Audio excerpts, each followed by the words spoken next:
ഇവിടെ ഒരു നോട്ട് ഇവിടെ ഇരിക്കുന്നത് കൊണ്ട് ആണ് ഞാൻ അഭിസംബോധന എല്ലാവരോടുമുള്ള ബഹുമാനം നിലനിർത്തിക്കൊണ്ട് തന്നെ ചുരുക്കിയത്.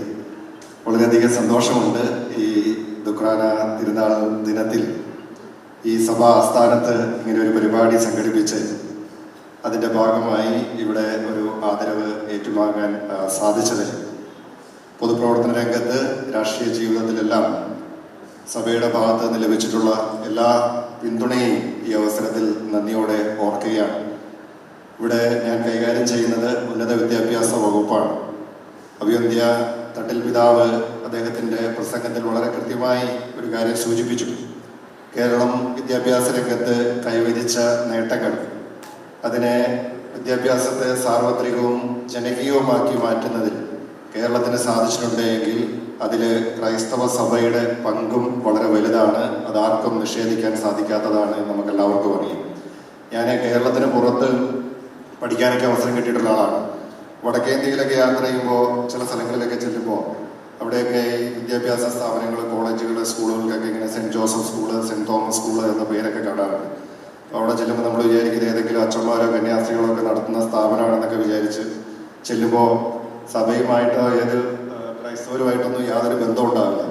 അവിടെ നോർത്ത് ഇന്ത്യയിലൊക്കെയുള്ള ആളുകൾ ചിലരൊക്കെ നടത്തുന്ന സ്ഥാപനങ്ങളായിരിക്കും. പക്ഷെ എന്നാലും ഒരു പേര് saint Joseph, saint Thomas, saint George എന്നൊക്കെയാണ് ഇടുന്നത്.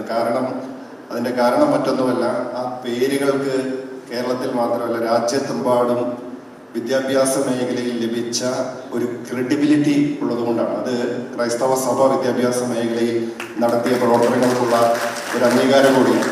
നമ്മളെ സംബന്ധിച്ചിടത്തോളം നമുക്ക് ഏറെ ദൂരം ഇനിയും മുന്നോട്ട് പോകാനുണ്ട്. പ്രത്യേകിച്ച് ഉന്നത വിദ്യാഭ്യാസ മേഖല സമഗ്രമായ മാറ്റങ്ങൾ ആവശ്യപ്പെടുന്ന ഒരു കാലഘട്ടമാണ്. ആ മാറ്റങ്ങൾ യാഥാർത്ഥ്യമാക്കി മുന്നോട്ട് പോകുവാൻ ഈ സർക്കാർ പ്രതിജ്ഞാബദ്ധമാണ്.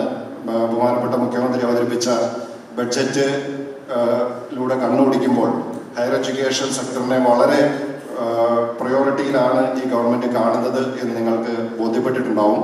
അപ്പോൾ നമ്മൾ ഈ മേഖലയിൽ നടത്താൻ ആഗ്രഹിക്കുന്ന മാറ്റങ്ങൾ, കൊണ്ടുവരാൻ ആഗ്രഹിക്കുന്ന പരിഷ്കാരങ്ങളിലെല്ലാം സഭയുടെയും വളരെ ആത്മാർത്ഥമായിട്ടുള്ള പൂർണ്ണമായിട്ടുള്ള സഹകരണവും പിന്തുണയും ഒക്കെ ആവശ്യമായിട്ടുണ്ട്.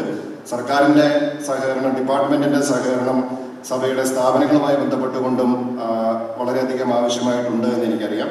തീർച്ചയായിട്ടും ആ കാര്യങ്ങളിലെല്ലാം നമ്മുടെ എല്ലാ കൃത്യമായ ഇടപെടലുകളും ഉണ്ടാകും എന്നൊരിക്കൽ കൂടി സൂചിപ്പിച്ചുകൊണ്ട് ഈ സ്വീകരണത്തിന് ഹൃദയം നിറഞ്ഞ നന്ദി അറിയിക്കുന്നു. എല്ലാവർക്കും ദുഃഖാന തിരുനാളിന്റെ ആശംസകൾ നേർന്നുകൊണ്ട് നിർത്തുന്നു. നന്ദി, നമസ്കാരം.